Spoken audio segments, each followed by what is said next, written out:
tangential in here because we have the extra 10 minutes. It's presenting. I am sharing this screen. I don't think we're going to run out of time that we did in some of the other classes because we are going to talk about the weird stuff today. We're really going to talk about weird stuff tomorrow too. Well, weird stuff. And yeah, the hypothetical, the pure theoretical stuff. And I'm presenting it in as simple form as possible. I'm not dumbing it down. I'm just as simple as possible without going into the technicality behind the stuff. That's the wrong button. So this focus, we've been talking about this multiple times now. There are 3 major categories of stars. Of those 3 major categories, which one will immediately black hole when it dies?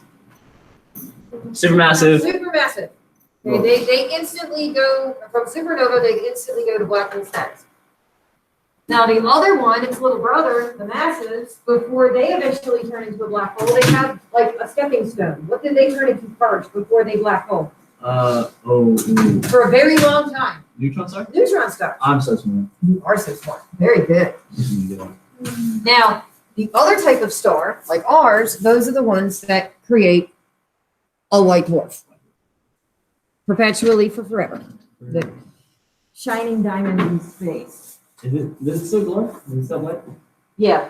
And that's the whole theory about black dwarfs is eventually they will lose the ability to illuminate, and it's just like turning off a light switch. So And they go dark. They're still there. They still have gravity. They're just not producing light anymore. But they don't suck everything out. But it's not a black hole. Yeah. It still has gravitational pull. But it'll just collide with the. Right. Because it's gas. No. What if I do is iron? No, carbon with a little bit of oxygen in it. Mostly carbon. Okay, Yes. so it is solid. Yes. Massives, they turn into a neutron star first. Keeping the open. Yeah. Haley, put the phone away, get your Chromebook out. I'm about to do it on my phone. You are going to do it on your phone? Are you lying to me? No, I think you promise. You pinky? Oh, I'm not going to touch your pinky because that's... Okay, that'll work. All right, so does anybody want the paper version of this? Are we all going to be doing this on... You've already got one because they're right here. All right, so black holes, and I altered mine a whole bunch between last night and this morning, and I'm pretty sure I went back and I added stuff into the Google Doc. I think I put it in sequential order. It's just I lost some of my newer stuff because it had been 2 years since I had updated my space notes, and I lost it when I transferred between districts. I lost my 2 pictures. Hopefully we'll have enough time to listen to the merger of black holes in this class. If we don't, like in my other 2 that I've had so far, then I'll let you listen to them in the morning.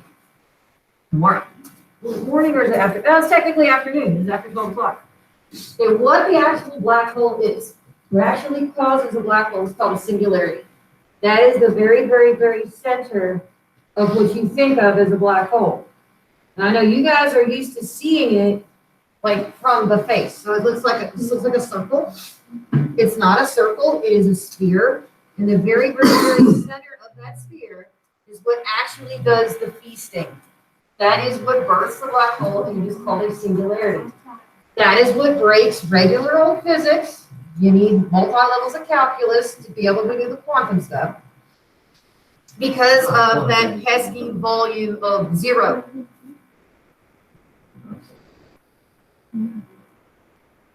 Black holes stop time. There's technically no space, nor is there time that is occurring within a black hole itself. And theoretically, if we took like a magic school bus trip, I know you guys have seen the magic school bus, they changed it too. It's not the old version anymore. She had like a niece or a cousin or something. Anyways, if we took a magic school bus trip to the closest black hole, which is nowhere as far as Sagittarius A, but if we could, this is take your and one of us was like, all right, sucker, shove somebody out of the ship towards the black hole. As you get closer and closer and closer to the black hole, time slows down more and more and more and more and more And then once you actually touch the event horizon, and let's pretend that you could survive it, which you can't, but just pretend.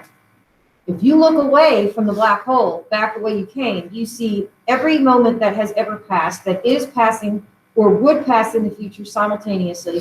You literally would see the beginning of the Big Bang and every possible outcome of anything that could ever happen all once. Oh, your brain wouldn't comprehend. Okay, so now you wouldn't survive it to begin with. Well, yeah, but if Hypothetically. your brain wouldn't comprehend everything. Right. So if we're the people that shove whoever it is towards the black hole, they're going to look like they're slowing down until they freeze in time.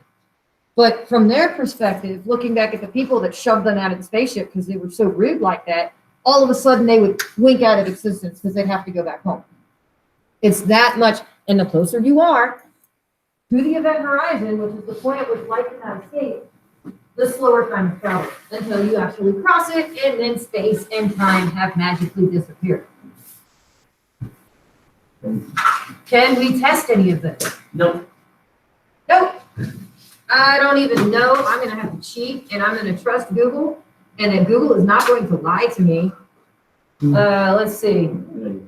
I used to know how far the closest one was to us, and I ran out of time.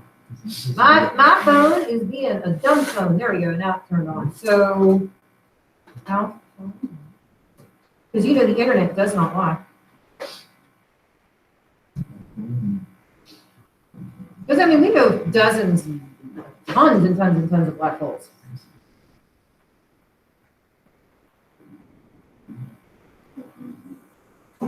Okay, HR 6819 is the closest black hole that's approximately 3,000 light years away from us. So even traveling at the speed of light, which is not physically possible, it would take us 3,000 years to get there. Hey, that's not too far. It's not too far. And like I said, instant birth of a stellar black hole comes from a supermassive. If you've got a massive, they have that stepping stone on the way. And I have a couple different videos that I can show you. I know I won't have time for the shorter one, which is the older one, but it really puts it in perspective how massive these things are. Unfortunately, it only goes as big as the Phoenix cluster, and there are larger ultramassives than the Phoenix cluster. All right, so supermassives, not ultramassives. Supermassives are the glue that holds a galaxy together, specifically for elliptical and spiral stars. The Magellanic Clouds, there's a little different. Ours is called Sagittarius A star. It is in the Sagittarius arm band, just like UI Study, which is closer than we are to it. It's not being eaten, it's just closer in. And it's just a little outdated number. It has the mass of 4.3 million stars. And when I say that, I mean our sun, our star. The next galaxy over, Andromeda, its CBH, its central black hole, is somewhere between 110 million and 250 million times the mass of our sun. It is way bigger, at least 20 to 25 times larger than our black hole. So when Andromeda slams into the Milky Way, what will its black hole do to our black hole? Eat it. Eat it. Eat it. It will consume it, and it will grow in size up to 4.3 million suns. Now, not all of it is going to be consumed because the black holes eat other black holes. It's like they're having a pig fest and they burp. And that belch is what we can listen to. The one that I have a recording of that I know of specifically, there might be others. The belch that we listen to, the blip, the bloop that we listen to is the equal of like 3 stellar masses. And that was recorded by LIGO in 2016. I don't want to lie to you, somewhere around there. I didn't have enough time to go back and add LIGO in. I had somebody just click on either that, or they may have sent me a message.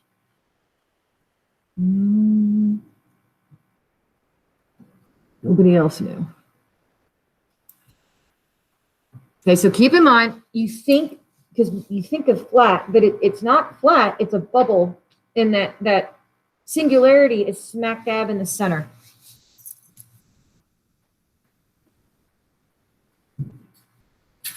Let's see.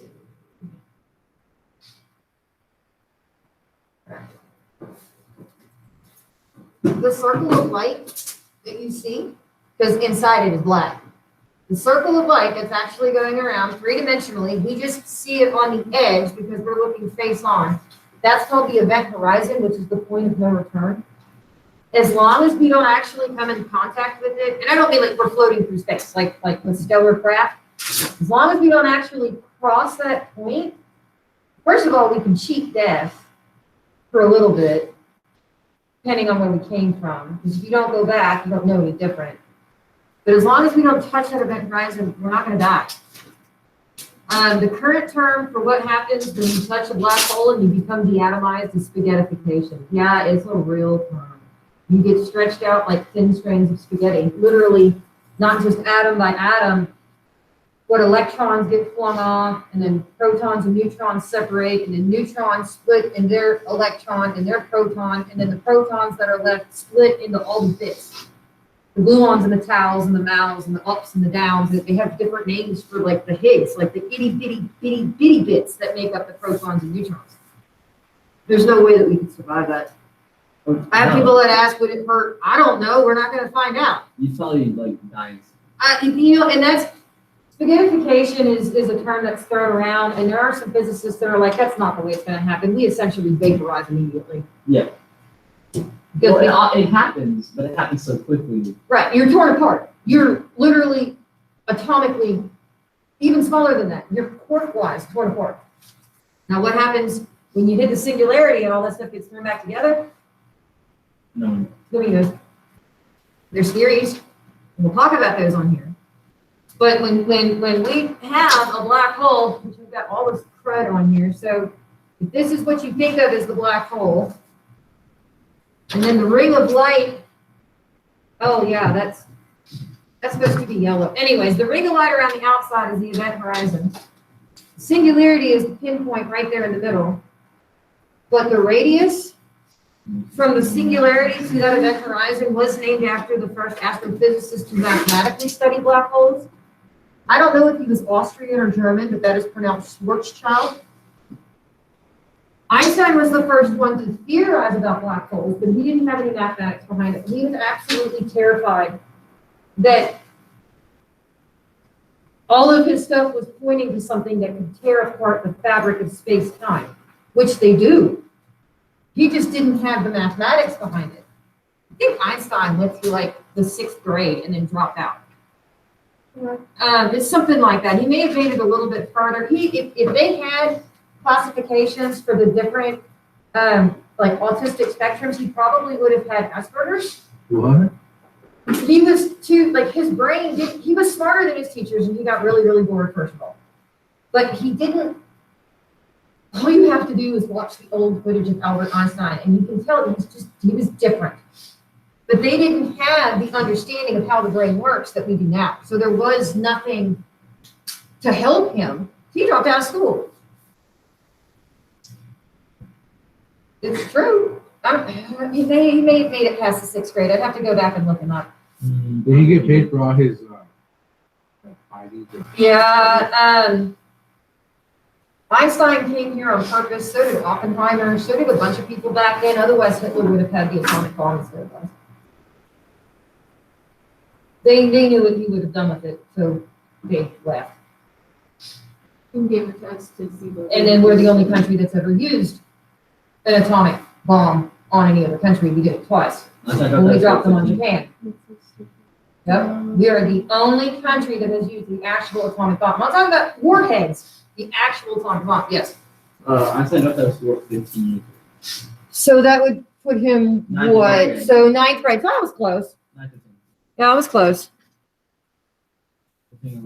All right. So once again, this is hypothetical. This is theoretical. We don't have a way to test it. I had one of my students ask, could we send a probe to one of these and go through it? Well, considering that the closest black hole, according to the internet, because it does not lie, is 3,000 light years away, we could send one, but we're not going to know for not only the amount of time it takes to get there, but the amount of time it would take to send the information back.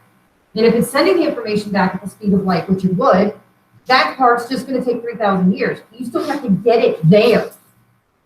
So It takes 6,000 years. if it can travel at the speed of light, which it can't, Okay, so the point of no return for a black hole is where? It's called the event horizon. Oops, let me go backwards. Hold on, everybody got that. That is the part that as long as you do not come in contact with it, you should be able to survive witnessing a black hole. You're right. Theoretically, All this is theoretical. that is correct. We know black holes exist. We know that they are absolutely mandatory for the survival of galaxies. And then they We do saw a some- black hole. So basically, they're death givers and they're life bringers at the same time. We all wouldn't be here if it wasn't for That is correct. We saw it with the telescope. The black hole. You can't see it, it's pitch black. Well, okay, so I'll show you the image that that young mathematician, she actually used like 7 different gigantic radio wave telescopes, like all over the world, and literally turned our planet into a giant observatory and took like beyond terabytes of data. So above tera is what, petas, and then above petas, yada. Like I'm talking about like the cloud can't even hold the amount of information that she turned into that image, which is the first image that we've been able to produce that shows the event horizon around your Schwarzschild radius. If you haven't seen it, I will show it to you. I had to add it into my stuff. And so, as you get closer to a black hole, time must slow down for you. It has to stretch. The people that are on the spaceship that kicked you out and said goodbye, go have fun. And so for you, your heart's still beating, you're still breathing, you're still dying, I mean, technically you're alive still. For you, time is normal, but when in comparison to the people that you leave behind, which are actually traveling slower than you, time is traveling faster for them. The person that is traveling faster, which would be you, as you're starting to get ready to whip around this event horizon, you're moving faster, time has traveled slower. And hypothetically, as you do reach the speed of light, time stops. Okay, spaghettification. I think I spelled it right. Spaghetti, just put ification at the end, or fication, I guess, on the end. So it just means that as your body enters that point of no return, as it crosses it, you deatomize. Like I said, your quarks are ripped apart. You're brought down to Higgs particles, like planks, like nothing. All stretched out in a thin line. Yeah, Yes, death. We can't survive it. that's, yeah. Let alone we can't get there and even test it. And you don't need to know all the subatomic like taus and the gluons, but they have names. I don't have the time to go into it. We still have to do relativity and time travel tomorrow. I am trying my best to find the documentary that How the Universe Works did on black holes, and I'm having a really hard time actually getting it out of YouTube, which is weird. They want me to pay for it. I'm not paying for it. Because that's what I wanted to do Friday. I ran out of time in my off period. I got sick and tired of searching the interwebs. All right, so do black holes die? We're going to talk about Mr. Stephen Hawking for a little bit. He's the guy that really leaps and bounds propelled black hole research. And he has made mistakes, and he would own up to them and said, what I was telling you was not right. And this is really the way that they work, theoretically, because we don't have a way to test it. But Hawking radiation is an extremely slow process where your black hole is like really slowly leaking. What it's leaking is at the event horizon, you've got matter and antimatter that are vaporizing each other, and there's itty bitty bits that are emitted in the form of what is called Hawking radiation. He named it after himself. Most scientists do that. Unfortunately. Yes. It's the people, or it was named after that particular scientist. They may not have named it themselves, but the scientific community named it after them. Yeah. Now, yes, black holes eventually will wink out. So, and I don't know the name of the specific theory, but this is a Hawking thing. Eventually, everything's going to get into one black hole. It's going to eat everything else. We're going to have one final merger. And then one of two things are going to happen. Either we're going to have a new Big Bang, which is a possibility. Well, like, when everything's in the black hole slowly shrink, Yes, And it the starves size- to death. It literally starves to death. and then we all, Well, possibly. Okay, so either you have so much matter within the singularity that it big bangs, and we have the creation of everything again, and it's a cycle. There is a theory for that. Mhm.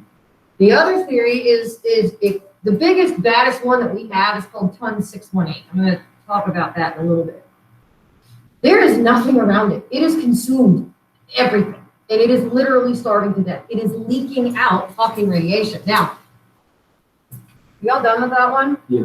I'm going to explain this number on the board. Oh. Oh. Yes, they will eventually emit, okay, their mass. So eventually, and I mean like eternity away kind of emit. So if our sun, black hole, let's just pretend, it can't, but let's just pretend. This is how many years it would take to wink out due to Hawking radiation. So we have thousands, millions, billions, trillions, quadrillions, quintillions, sextillions, septillion, octillion, nonillion, and then we're in the dokas. Now, I don't remember how to count above doka. No, I thought it was decillion. Well, but then I can't remember how to say 11 and 12 and 13 and 14, but doka, that doka is, so above that, we have 11th. Okay, so doka 1, 2, 3, 4, 5, 6, 7, 8, 9, 20. twice of that, and I cannot remember how to say that, It's 20. plus more. Yeah. So 100? Like 100 of whatever it is? I moved the decimal 67 places out. Okay. Now, Well, our what is black hole, you can add another 20 onto this, which would be Sagittarius A star. The really, really big ones, it's above a Googleplex, which is 100 zeros, which to our understanding is the largest number is a Googleplex. This is actually 10 times bigger than a Googleplex. So yeah, they last for a very, very, very, very, very long time. But they hypothetically can still starve to death. All right, so now we're going to do the weird stuff, because I know you're going to ask if I don't talk about it. So, since supermasses eventually eat galaxies, there is a theory that inside the singularity that it's got to go somewhere, and it actually creates a new galaxy within itself out the other side. So, from the outside, looking at a black hole, since nothing can escape, they appear black. But if somehow you could go through the singularity, let's just pretend, and come out the other side, you turn around and look, it would appear to be brilliantly white, brighter than any sun that's ever existed, which is called a white hole. It's the opposite end. It's going out of the singularity.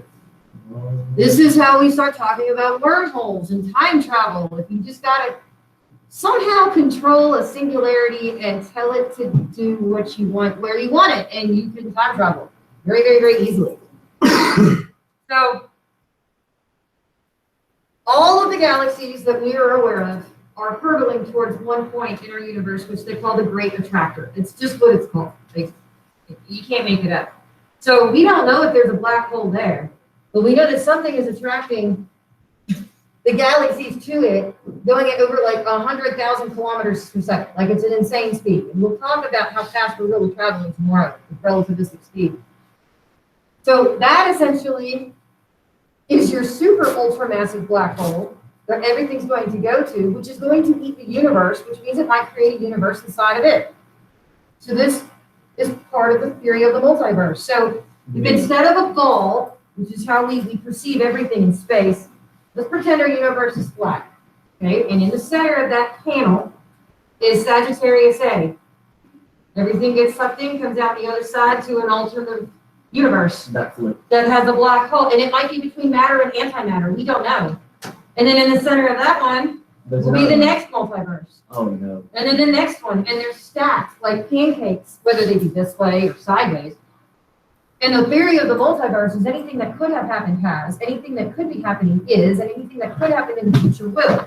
So we all happen to be stuck in this universe where we're sitting in this room. In a parallel universe, I may have died in childbirth. Another parallel universe, the dinosaurs may not have gone extinct, and we never would have arose. There's no way we're alone. There is no way that we are the only life in the universe. I agree. Now, is it intelligent? We don't know. It is completely and totally impossible. That's what I'm It saying. is impossible with the billions of galaxies And in the galaxies, the billions of suns, of which I don't know what the And the percentage billions is, that would have, Billions of planets. Imagine if the dinosaurs were still here, well, we wouldn't be here. it'd just be dinosaurs. That would be cool. Would they learn to talk and wear clothes and stuff? Probably. No, They could. they learn how to It would be communicate, like, but they oh. wouldn't talk what we know. Did you No, watch not the- like our language. T-Rex couldn't type. T-Rex wouldn't be able to reach the keyboard. Did you watch the show Dinosaurs Anymore? I remember it. Yeah, I was a kid. Yes, not the mama. That's I when think you would hit the that dad show on the was hand, really hit him with the hand. Yes, I do remember that. The ending of that show was like so depressing. Oh gosh, that was so long ago. I don't even know if I was in high school yet. I think I was in middle school when it came out. Oh my gosh, I'm aging myself. That was a long time ago. All right, so physics does break. Newtonian physics, not quantum physics. Physics does break within the singularity because of that pesky multiplier divide by zero volume. It just breaks Newtonian physics. You can't have zero volume. Yeah, you can't have, it doesn't work. So honestly, does a singularity have a volume? Most likely, yes. But the problem is we can't see inside them. We can see their effect, their gravitational effect on other objects. We have listened to their mergers. We have now actually seen an event horizon. Does it look like the giant one on Interstellar? COM 681 does. It has an accretion disk. How many of you guys have seen Interstellar? You haven't seen Interstellar, really? It's a really long movie. The physics was great in it up until the bookcase with the watch and the Morse code, and I'm not ruining the movie up. Hey, When they- it's not that bad. That's where it went truly sci-fi. Yes, but before. Before that actually was very accurate. It was. They actually consulted astrophysicists and were like, how does this work? And so the whole, I'm assuming you've seen the movie. So when they're on that water world, they leave the guy up in the ship and they're stuck down there longer than they should be. When they come back, he ages something like 30 years. That's because on the planet, the people who travel, the people who left, are going to travel faster than the people that they left behind. Therefore, time passes slower for them and faster for the person that's left behind. Yeah. Yes, the physics is sound. But. But that tesseract thing at the end? No. Right there. No. Made for a good ending though. Oh, I almost walked out at the end. You I really did. All right, so white holes. So like I said, on our side, the black hole, which eats everything, appears black because not even light escapes. In the absence of light, it's black. Black hole.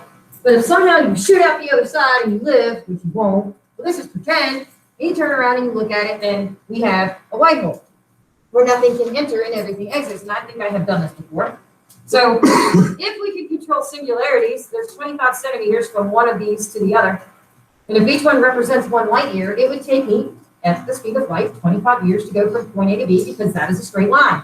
And the shortest point between, or the shortest distance between 2 points would be a straight line. And they would come But back. you said 50 you years already old. showed us that. If you Uh-huh. Yeah. But if we can somehow put a singularity here, and warp time and space and fold it, then you have now cheated by 25 years every time you go through. So if we go through and then go back, that's a total of 50 years. That when we go back to our planet, they will have aged 50 more years than we would have. You still age. It's like your heart is still beating. You're still aging. You're just cheating. You have a different space time. In fact, if I'm walking, technically I am aging slower than you right now because I am moving faster than you right now. It's just that it's such a small difference in speed when you take in account the rotation of the Earth, how fast it goes around the sun, how fast the sun goes around Sagittarius A, and how fast the Milky Way is actually going towards the great attractor, that my couple miles an hour that I'm walking across the room means absolutely nothing. So we don't actually see a difference. Because you're still moving with the earth. Yes. And in relationship to each other, we're almost moving at exactly the same speed. I have people that ask, is that why people that exercise all the time tend to live longer? Well, no, they just take care of their bodies a little bit better. The better you take care of yourself in general, the longer you are going to live.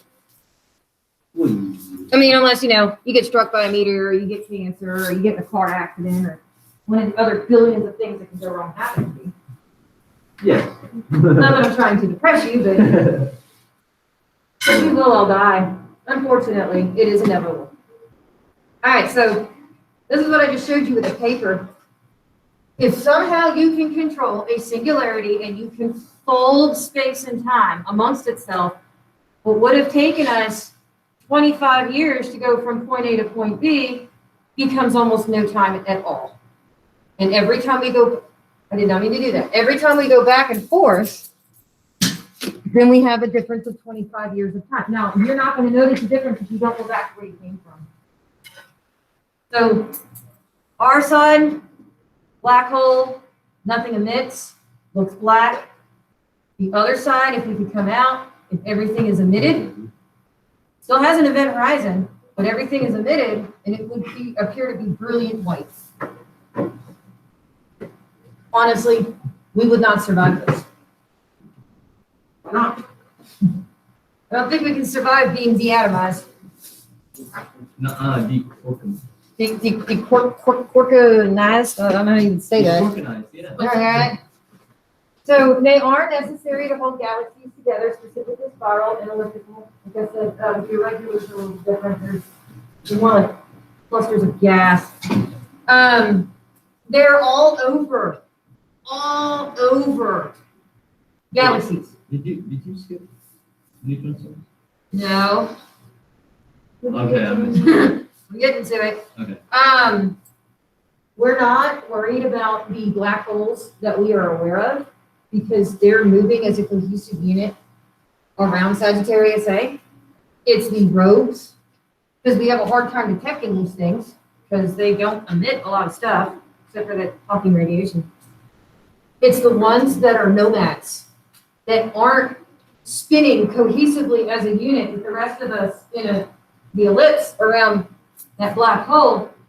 They're rogue, and we're not going to see them coming. And they can be all different sizes, and they're going to eat things that get too close to it. We only watch 3% of our sky. With all of the observatories, all of the amateurs that are out there, 3% of the sky, that's it. It's a big sky. So if you have a big star that goes kaboom and doesn't make a black hole immediately, the other option is a neutron star, which is a laser beam of death because it's emitting gamma radiation out both of its poles. I don't care which way it's going, but it's just easier for you to do it side to side. And when they spin, you get a pulse of gamma radiation, which will vaporize you. As it comes past you, you will see another pulse. Actually, you won't really see it because you're going to die instantly. The bigger version of a neutron star, well, and it's a pulsar if it's spinning, but the larger version of that, the much deadlier version that is related to the big black holes are called quasars, which will vaporize entire sections of galaxies. Your ultramassives, quasar at their birth, and a lot of times they don't have anything to eat around them because they vaporized everything that was around them in that original gamma ray burst. And I'm really hoping I can get that documentary somewhere because it explains this a lot more in detail. I'm just having a really hard time finding it without paying for it. So, like I said, if the neutron star spins, it is called a pulsar because it pulses with gamma radiation that come out. You don't see it all the time. Sometimes they wobble like this. And if you come into contact with either a pulsar or a quasar, I can speak, gamma ray blast, you're not even going to know it. You will die. You will be vaporized. Everything around you will be vaporized.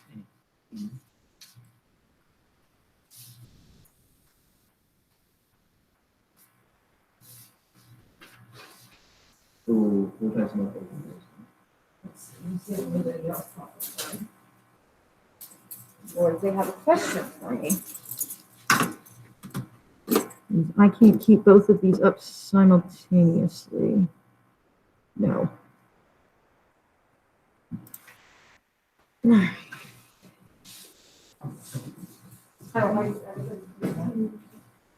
All right, we're getting closer. We did this yesterday. So, as long as you got this yesterday, you don't really have to rewrite it. I really wanted to look into the fourth subcategory that I was not used to, the miniatures, the ones that are created out of the Big Bang and can be the size of an atom. It's just a new subcategory I'm not that familiar with. I'm most familiar with the stellar black holes, the ones that normally in this range, yes, they can be on either side, but the bulk of them are here. Those are come from the death of a supermassive star. The intermediate ones are the black holes that eat each other. They're the cannibals. Yeah, there's a decent gap between these. There are some that are in between that range. And then you have the ones that are at the center of galaxies, which are supermassive. That's actually a fifth category, which is ultramassives. And ton 618 is one of those. Gravitational or galactic collapse, because I've seen it and heard it said both ways, is when you have a perfectly spherical cloud of cosmic dust and everything is perfectly pulled towards the center because it's a perfect sphere, which is the most common shape in the universe. And instead of making stars, it just immediately ultramassive black holes. And those are the ones that quasar. And those are the ones that burn everything up. They're also the ones that have the cool accretion disks, like the black hole at the end of Interstellar. Yes. Do they consider Earth a perfect sphere? No, it's really not perfect. The Yeah. water makes it that way, but if you strip away the water, like our planet's really lumpy. Yeah, it's mountainous. Yeah. And But then the also water the makes big it- old dip that the water is in. Yes. Where the Marianas Trench is off Japan, the deepest part of the ocean. Yep. Which we have sent rovers down to, but we can't go down in person because the submarines would implode and we would die. Movies. Yeah, it crush us. Yep. But the little machines they send down there don't have that problem. If only we had adamantium. It's the strongest metal ever. It's in the world. If we had Alright, so- adamantium, then submarines wouldn't implode on themselves. Well, I mean, we have that pesky problem that we need air to breathe, so that's, if somehow we could learn how to breathe water, That'd be pretty cool. that would be a little different. No, Just get your gills. body would crush also. If we can get rid of the fact we need a cocoon of air to breathe, it would not be as likely. We just can't breathe water. There's You animals down cannot there on the swim planet. that far down. No, we have to have a machine, obviously, that would protect us, but if instead of air inside to give us something to breathe, if it was liquid inside that we would breathe, then we would be able to go deeper. Because Air compresses easier than liquid does. How do sharks and whales do it? Or we can breathe water. No, breathe Well, air. sharks have gills, but whales come up to breathe air. No, how far down do they go? Well, you know what? That's a really good question. I mean, they go deep. They really do. I don't know the actual depth that whales can go to. I'd have to look it up. There was just an article that came out about people thinking that there was a necklace on the Mariana Trench, and actually they found a different species of shark down there. There's so many weird things that we're finding at the depths of the ocean. Ton 618. I want to see the Kraken. I wouldn't hold your breath if you see the Kraken. Ton 618 is the largest known ultramassive black hole. It is in the northern quadrant of our sky. It has the insane mass of 66 billion stars. It is still within our galaxy. It might be the reason why the Earth tilts that way, since it's in the northern portion of the sky, and we are tilted on our axis. Oh, that's crazy. Its radius is 40 times further than the orbit of Neptune. You could fit the solar system like in it, and it would look like a speck. It's that big. That's not its accretion disk. The accretion disk, if you've ever seen Interstellar, and I'll show you the picture of it was yanked straight out of Interstellar, it really was. But an accretion disk in an ultra-massive almost looks like Saturn, but made of light.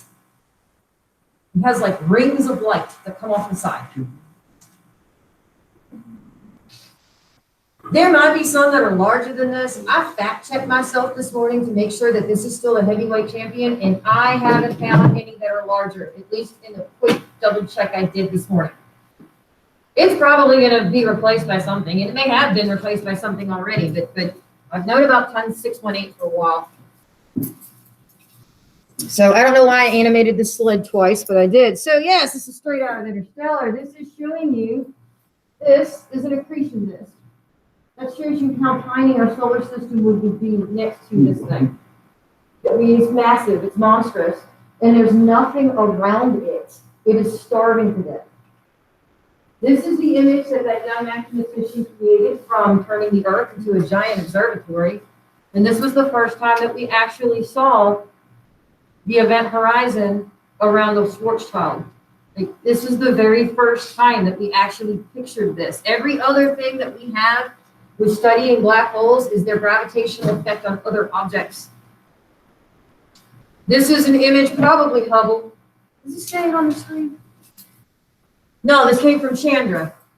So this is actually showing these gamma ray bursts coming out of these central black holes here in the center. This is showing two different black holes getting ready to merge. One is going to consume the other. We can't see the dark spot because we can't see that. We see the beacon of light that is around it. You're essentially seeing two accretion disks. The inside, the black holes are getting ready to consume each other, and whoever's bigger is going to win. Okay, I have a short video that I'm going to show you, and we might have time for both. I think we will, but I need to change the way this is presenting to them. That's on. Yeah.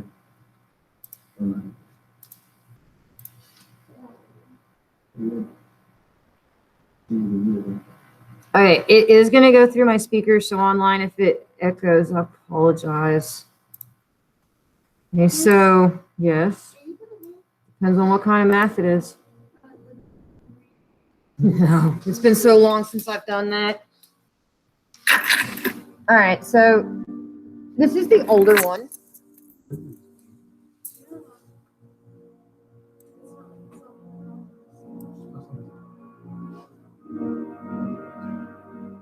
So it just sort of explains how Einstein theorized it, was terrified of it. Like I said, Schwarzschild was the first one to mathematically do these things.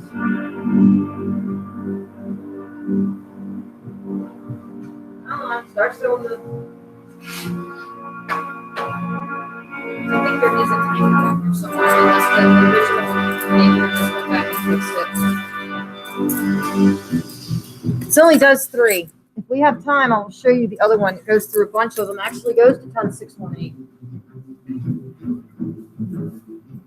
So when we cross our sun, the size of the black hole. Good luck. We cross the Earth, the size of the border, it was black hole.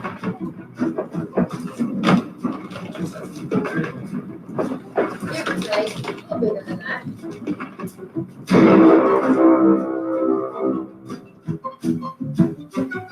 I think it says a peanut. But, I mean, about this big, and our Earth will become a little teeny tiny black hole. Smaller black hole, I know we have some that are smaller than this. That's actually what it's called. Which is about 4 stars. So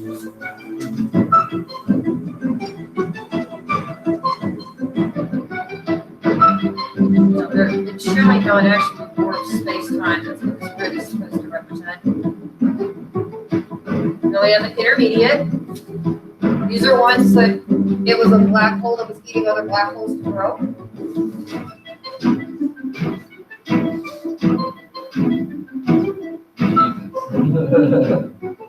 They're not Cheetos. Those are supposed to be. Those are suns. Yeah. They're suns. And now we're going to have a supermassive. This Phoenix plus. Oh, that's what it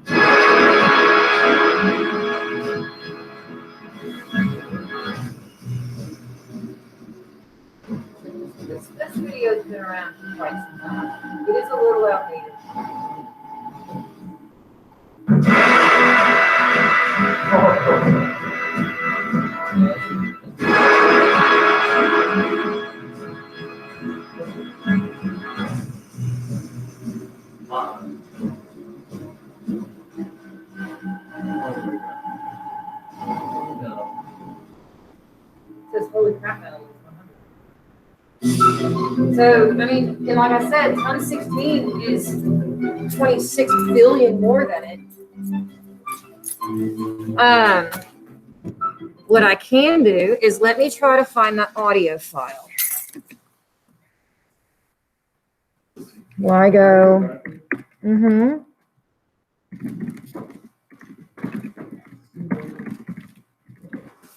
Here it is.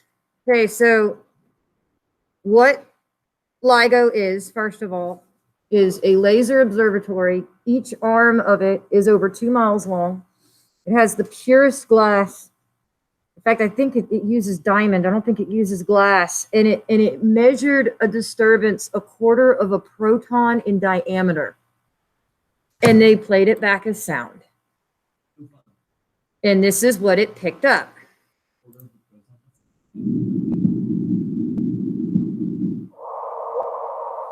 There's the boom. So, 2015. I was close. I thought it was 2016. And I mean, obviously, it plays it back into the audible spectrum so that we can pick it up, because we only hear in a certain frequency. Does it tell me how much? I know it emitted around 3 stellar masses. This is not the complete article. This is just a little snippet of it. So as soon as they turned on LIGO, like as soon as they turned it on, it caught that. And it's catching stuff all the time. This one by the Great Courses Plus. This one does a few other black holes. And those are their names. These are real black holes that really exist.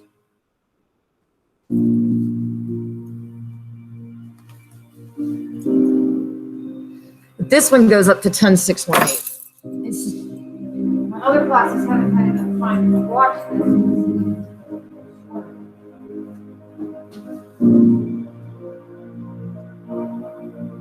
And it also tells you how big they are. So 26.6 kilometers, but has the mass of 9 of our suns. So that's what? 1.7, I think, is the conversion. 9. Diameter is like 59. Mass of 9. That's how it's.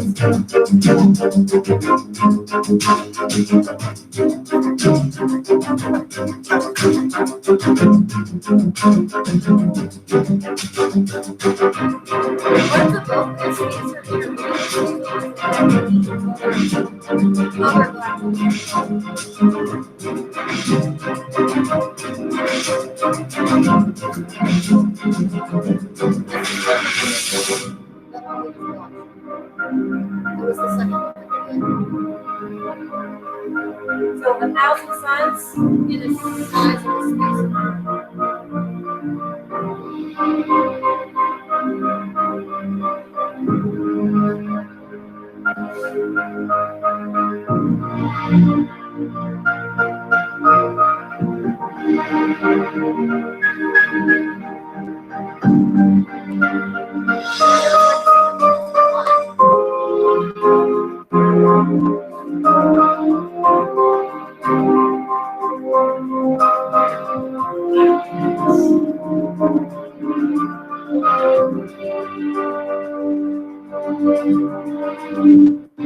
That's extra Sagittarius. Like I said, it's 4.3 million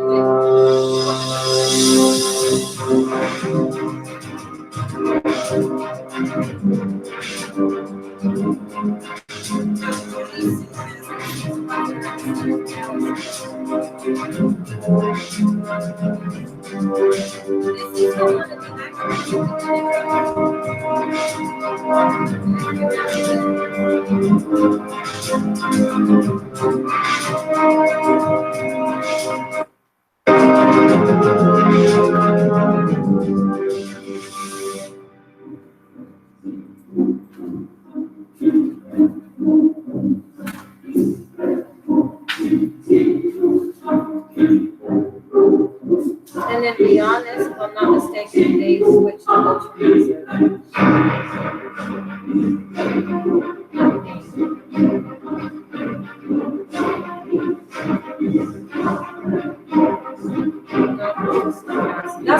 Andromeda to put it in perspective, the one that's light sun.